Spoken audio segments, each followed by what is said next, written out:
The hills of West Virginia resound with the sound of Golden Blue football. Almost heaven, West Virginia. Now let's bring on the Mountaineers. Goes around about the 15 to 10 to 5. A touchdown, West Virginia. He did it. He did it. Patrick White. Touchdown, Tavon Austin. But Don Nehlen's Mountaineers enjoy walking in where angels fear to tread. I think you think that these guys are going to fall over dead for you. Well, I got news for you. They're going to punch you right in the mouth. It's Mountaineer pride. Nothing cheap, nothing dirty, but West Virginia football. West Virginia football. We've no doubt tonight they shouldn't have played the old Golden Blue. Not this night. They've done it. They've done it. A perfect season. And the Mountaineers, for the first time in history, undefeated and untied. Don Nehlen and his Mountaineers, for the second time, have finished a regular season with an unblemished mark. Ain't no stopping the Golden Blue.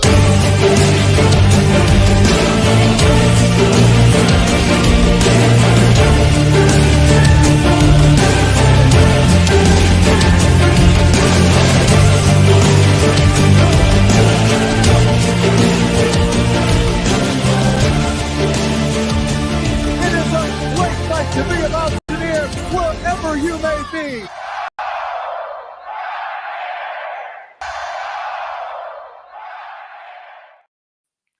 What's going on, Mountaineer Nation? Welcome into our game week stream here ahead of Game 7 for WVU as they get set to welcome in Kansas State Saturday night in Morgantown, another ranked team coming in for a night game to take on the Mountaineers. West Virginia hoping for a better result this time around. Haven't had a good history lately against ranked teams, against teams, in big games. Another opportunity here to, prove it and a chance to maybe stay within the conference race for West Virginia as they're 2-1. Kansas State's also 2-1. So you've heard my thoughts on it on our preview and predictions podcast. Hopefully by now you have. If you haven't, be sure to check that out on any podcast platform or watch the video here on YouTube. But this is about you and your predictions for this game coming up on Saturday night. Drop them in the chat there. Share your predictions. We'll touch on those here throughout the stream. Won't be with you too long here. Don't try and make these too lengthy, but would love to chat with you guys about the game. Any questions you got there? We'll talk about your predictions always is kind of the main topic here on the stream. But in addition to that, I do have some notes I jotted down from Neil Brown's radio show. I'll talk a little bit about that. And, of course, we'll talk uniforms. Got to talk uniforms for sure. But let's get into just get into some fun little stuff here, rivalry-wise, I guess that you could say. This is, I thought, pretty funny, just because if you don't like Pat Narduzzi, or Narducci, as I like to call him, but this is probably something that's really just going to add to that and just stoke this fire of the rivalry a little bit more in the backyard brawl, because obviously Neil Brown's comments, kind of the shot heard around Mountaineer Nation earlier this week, we addressed those on the podcast as well, but they've been making national headlines to the point now you got your rival coming out making fun of it. And if you saw this tweet here by Pat Narducci, great work during our bye week practices. Did we enjoy it? Check. Nice weather? Check. And you're thinking, I wonder if that's directed at West Virginia. Kind of seems like it was. If that wasn't enough, their official account here sent it over the top and let you know, that we're definitely talking about you guys. He said, we had a pretty good time. I would come back. The two things that Neil Brown said in his statement there. So it's got to make you giggle a little bit there and also stokes the fires of the rivalry a bit there. But wanted to start off with that because I did see that today. Thought that was comical there from West Virginia's backyard brawl rivals there in Pittsburgh following Neil Brown's comments, which like I said, I'm not going to get into my thoughts on them. If you want to get to hear my thoughts on the comments that he made during his press conference this week extensively, you can hear that on our preview and podcast episode as well. But for me, tonight he did address the comment because I do like the fact that they did in the radio show start that off. Tony Caridi kind of mentioned it as the elephant in the room, and they got that right out of the way. And, basically Neil Brown, I didn't put any direct quotes down here or anything, just kind of summed it up, pretty much admitted that it wasn't his best answer And, also went on to explain that he loves, being at West Virginia, a place where it does mean that much, to that point that even those comments get judged as harshly as they did. So, really kind of he had a good response to it, at least. I think he knows that uh, he didn't say, the right things there in that moment. It's really kind of the best way that you can put it. Even he even said, it wasn't his, quote unquote best answer given at that time for sure. So did want to talk about that. Then we get injuries, of course. We got to talk injuries going into this game for channel members. You guys know the injury report update earlier today with the channel members stream, but got some more confirmation on some of that stuff this evening for West Virginia offensively. Pretty much nearly, fully healthy, save for Jaden Bray, who's going to be out for this game again. So sounds like Preston Fox getting closer to 100%. Justin Robinson will be back in the action. You're good on offense. But then on defense, he did say that a couple of players would be out. He didn't want to name who. I mean, obviously, why, game planning purposes and things like that. Don't want to give anyone an advantage. But my best guess, unless he's talking about players in addition to this, which would be really bad, because I think it's already bad enough, because the two players I'm assuming he's talking about are TJ Jackson on the defensive line and RB Burks there in the back end, which means you're going to see some KK Tarnew there as a spear position. You may even see Zay Jennings get in the action there, play some. Might have to be a game where Rodney Gallagher plays both sides, plays a little bit of nickel at times. We'll see if they do that, but if not, I think you'll see obviously KK Tarnew is going to get to start, and maybe Zay Jennings, this is the time, it's later in the season now, game 7, maybe this is where he comes in there. But the one that really hurts for this game, I think, is TJ Jackson. I'm assuming that that's the one that he's talking about that's going to be out for this game.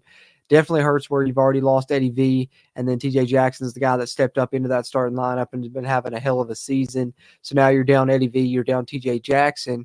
You still have, some guys that are very talented there that can make plays for you. Sonny Redwood, we saw him make a play last week. He's probably going to step into a starting role now with TJ Jackson out. So you're probably looking at Sonny Redwood, Sean Martin, and Fatorma Mulba as your starters. And then, you're getting really thin there in the 2 deep, though, unfortunately, because this defensive line coming into the season wasn't as deep as the one, in past seasons already, and now suffering some injuries. So you're going to see, Hammond Russell, but you're also going to see some freshmen, probably Nate Gabriel, Elijah Kinsler, guys like that get into the mix now in this game with, sounds like TJ Jackson going to be out for the Mountaineers.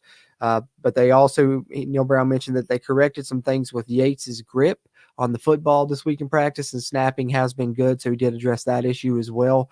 So, it sounds like maybe an ongoing hand issue with Brandon Yates, but it seems like they worked on the way that he's gripping the football for the snaps. And then, of course, they always have an assistant coach there on the back end of the program. And this week it was Bilal Marshall, the wide receivers coach. And one of the things that I wanted to jot down that he mentioned was for this game and for moving forward, I guess, really, he was talking about that their goal is 8 explosive plays there for the receivers, which are for them an explosive play is a play of 16 yards or more. So some notes there from the radio show I wanted to touch on there, as of course we brought the comments up and the rivalry fund that kind of got poked there at those comments. Then it made me think of Neil Brown addressing the comments on the radio show. So I want to go ahead and knock out my notes from that. Also earlier this week, we did have this happen. I haven't got a video up just on itself. I want to do a recruiting update video on the channel at some point and try and talk about this further. But Montavon Quisenberry, which hate to see this happen because he was a recruit that I was excited about. You can go back and see some of his highlights in the commitment video when I first covered him announcing his commitment to WVU. Seemed like he could be one of those speedy slide guys, maybe even utilized as a return man. And thought it was interesting because he's from Neil Brown's hometown, from Neil Brown's alma mater high school, if I'm not mistaken, as well. But he put this out on social media this week, and he's changed his mind, which, all things are still up in the air until, signing day here in December. But for now, he says after careful consideration, talks with his family, he's decided to decommit from WVU. Not made lightly, as he has tremendous respect for WVU coaching staff and team. With that being said, he's committed to Kentucky. So a flip to Kentucky right now at this point. I mean, that is his home state. But interestingly enough, Neil Brown's home state and alma mater is where he attends. So I would think West Virginia still will remain in contact, and we'll see what happens down on signing day. But he is a good player and would like to see us end up with him. But wanted to mention that as far as an updates from this past week. But now let's get into stuff that's more pertinent to this game. Like I said, guys, as always, moving through the live stream here, do these every week, give you guys a chance to share your predictions. So if you're in here live, go ahead and do that in the chat. If you aren't here live or watching this on a playback, be sure to get that thumbs up button. Give us a like on the video. Helps a ton with the YouTube algorithm. And be sure to subscribe here for future Mountaineer football content, continuing to cover the team throughout the season. That's 2 podcast episodes a week, this live stream, and then, of course, the bonus content there for channel members. And I will be back again Saturday for a game watch along stream, doing another game watch party. I'm not going to get to go up to the game this week. Got to work in the morning on Sunday, so I'm going to host another game watch along here on the channel. So, turn the game on your TV. I'll have it on mine, and we'll chat there here in another live stream like this one during the game on Saturday. But in the meantime and in between time, share your predictions you got for Kansas State if you're in here live. If you're watching this after the fact, share them in the comments there. Appreciate those interactions either way that they come in. But let's go ahead and talk about this week. Let's talk about the uniforms. Let's go ahead and get to the uniform reveal for this week, and it's one that I think makes people happy. Classic look for the Mountaineers here for the homecoming game against Kansas State. Let's take a look at the uniforms for this week.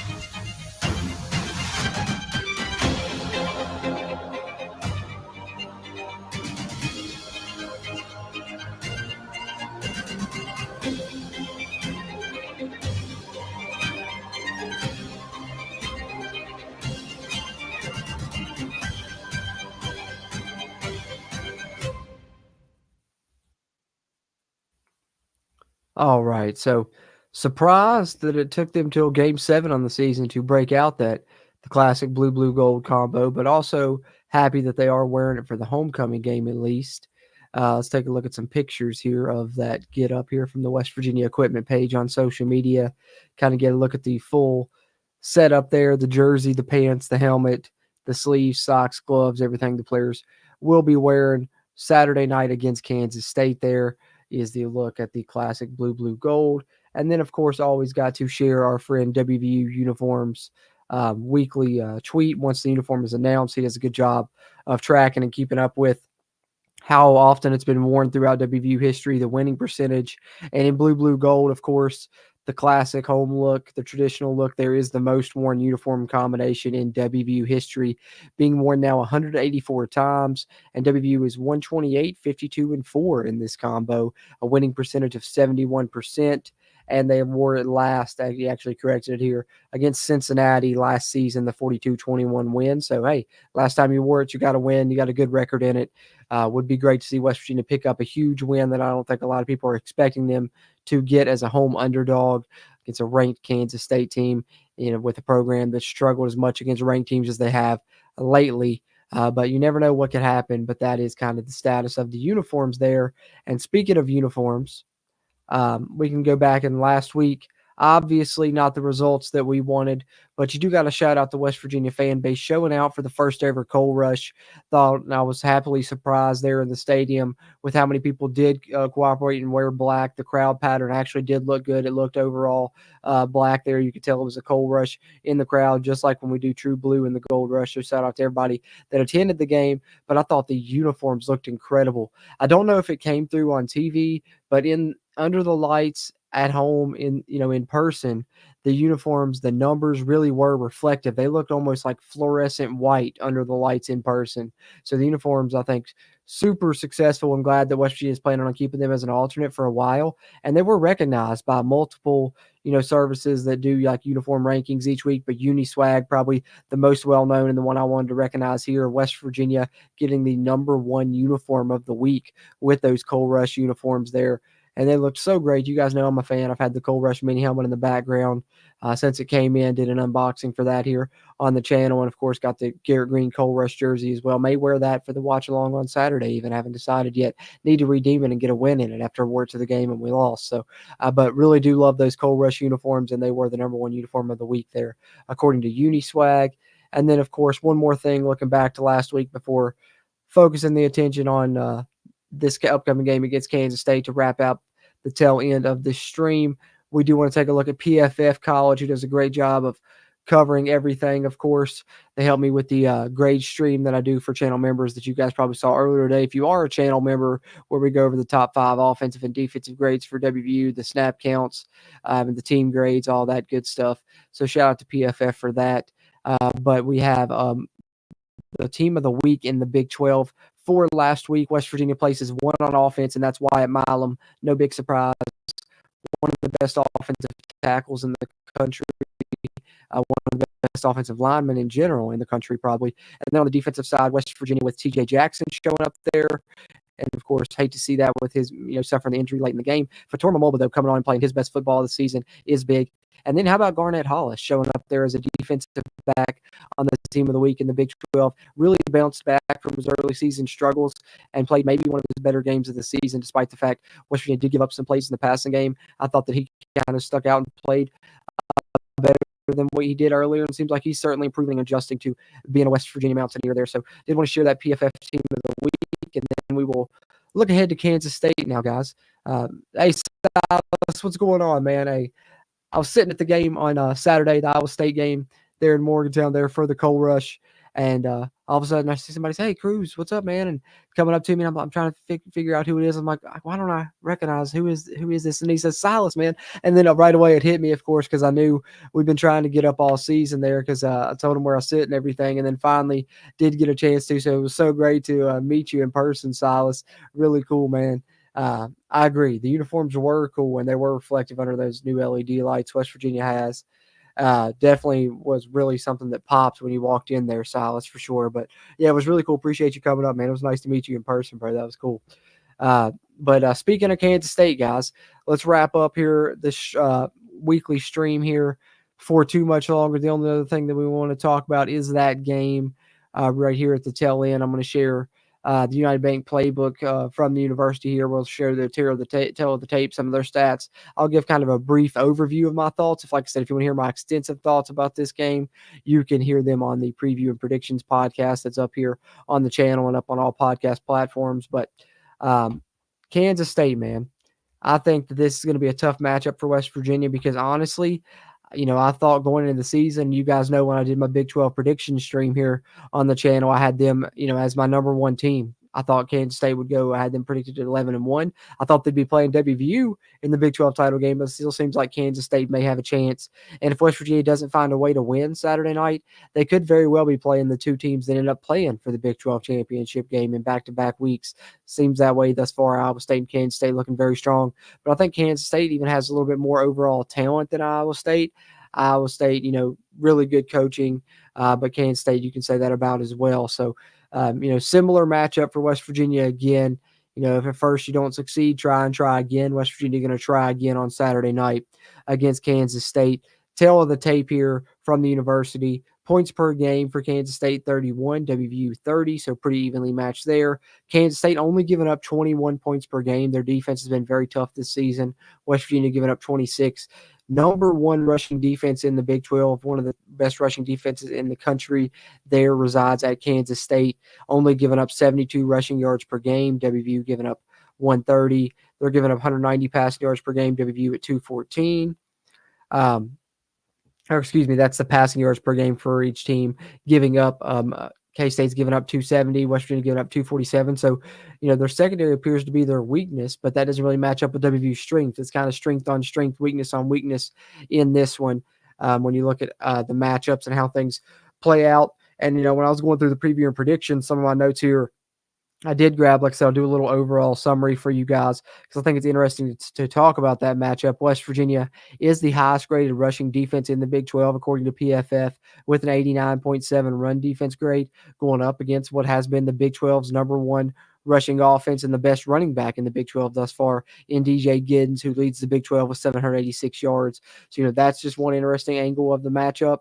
But I think West Virginia having the issues that they are on the injury side, especially with one of them being TJ Jackson, may give the advantage there to Kansas State with their rushing offense. We'll see what happens, though.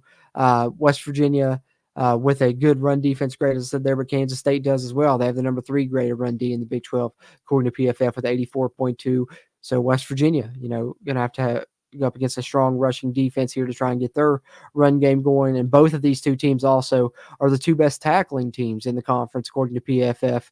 Kansas State's number 2 in the Big 12 in tackling with 79.3, and West Virginia has been the best tackling team in the conference thus far, 81.2 grade there. Just some kind of little tidbits there that I thought were interesting heading into this game. But I think, some of these matchups appear like even because it's strength on strength, weakness on weakness. So what's going to be the difference maker there? Can the home field for West Virginia be an advantage? Maybe, but I think the real difference maker comes down to coaching. And we've seen in these big games against ranked teams, coaching hasn't really been our strong suit. And Chris Klieman's shown to be a better coach than Neil Brown.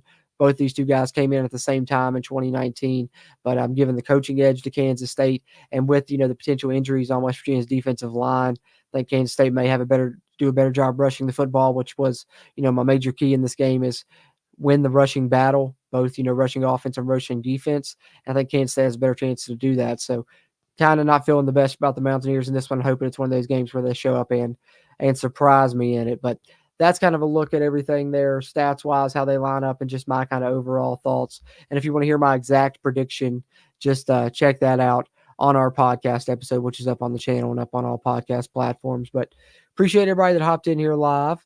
Like I said, if you're in here even after the fact watching this on a playback, you can share your prediction in the comments there. Would appreciate that interaction. I'll respond to you in text form. But whether you watch live or watch the playback after the fact, just hit the thumbs up button. Give me a like on the video before you head out, and come back on Saturday here to the channel. I'll probably start up about 10 minutes before kickoff. So I think kickoff's officially 7:35, 7:40. So I'll probably try and start right at 7:30 or at 7:25, one of the two. And we'll do the game watch party here on the channel. I'll have the game on the TV right up there. I'll probably have to adjust my camera a little bit because I usually can't sit down and watch WVU football game. I'll be standing up, but I'll do my best to provide some commentary, talk about the game, and then come back and hang out in the chat with you guys as well. In the meantime and in between time when I can during commercial breaks and stuff like that for the game on Saturday. We've been enjoying doing those game watch parties since we started doing them this year. Something that we're going to continue to try and do here on the channel as much as possible. And we'll have one for this game on Saturday. But Sal says the stars align. Saw him during the drone show, waited a few minutes to pop by. Hey, man, that drone show was pretty sweet too, Salas. But, yeah, I'm glad you did stop by, man. I was glad to meet you, man. Hopefully see you again in a game later this season, since Saturday I'm not going to be going up there, but we'll be doing the live show here on the channel. Yeah, I think a lot of people aren't going up. I'll be interested to see the attendance numbers, Silas. I've got to work early on Sunday. That's why I'm not going. But, hey, yeah, definitely taking the kids trick-or-treating is a priority. But, yeah, pop into the game watch party here on Saturday. We'll talk about the game together as it unfolds. Hopefully things go better than what I'm expecting them to, and I think a lot of us throughout Mountaineer Nation are expecting them to right now. We're all kind of down on things. But maybe they come out and surprise us Saturday night and have a good performance. Either way, whichever way it goes, whether we end up being correct, with how downtrodden we've been and the team comes out and doesn't perform well, or if they come out and, surprise us and play a really good game, we'll be there to watch it all together here on the channel on Saturday. So look out for that link coming at you at some point on Saturday. Like I said, it'll probably start about 7:25, 7:30. Do a game watch party here on the channel. But I appreciate everybody that tuned into this one here tonight for the weekly stream.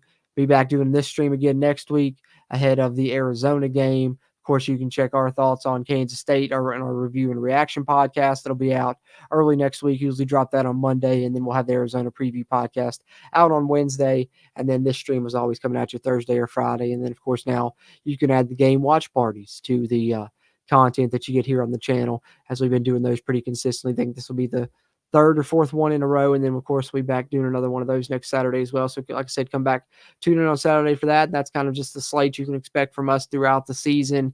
And then, of course, channel members, you even get a little bit extra there. You get the player grades, you get the snap counts, the depth chart projections, the injury updates, the film reviews, the game rewatches, all that good stuff there as well if you become a channel member here at the CRW. Always an option. But really appreciate you guys. Looking forward to Saturday, man. Less than 48 hours away now from West Virginia. Hopefully finding a way to right the ship and come out and put on some good football on Saturday night. Night game in Morgantown, you never know what could happen. West Virginia desperately needs a big win and needs to perform well in a game against a ranked team. Hopefully we have a chance to see them do that against the Kansas State Wildcats on Saturday night. Either way, looking forward to taking it in here on the channel with you guys, just like I've enjoyed this weekly live stream here with you guys as well. And appreciate you guys that tune into this live and on the playback As always, I'm Jordan Cruz. We'll continue to cover the Mountaineer football season here on the Country Roads webcast, so subscribe to us if you haven't already. And until next time, let's go, Mountaineers.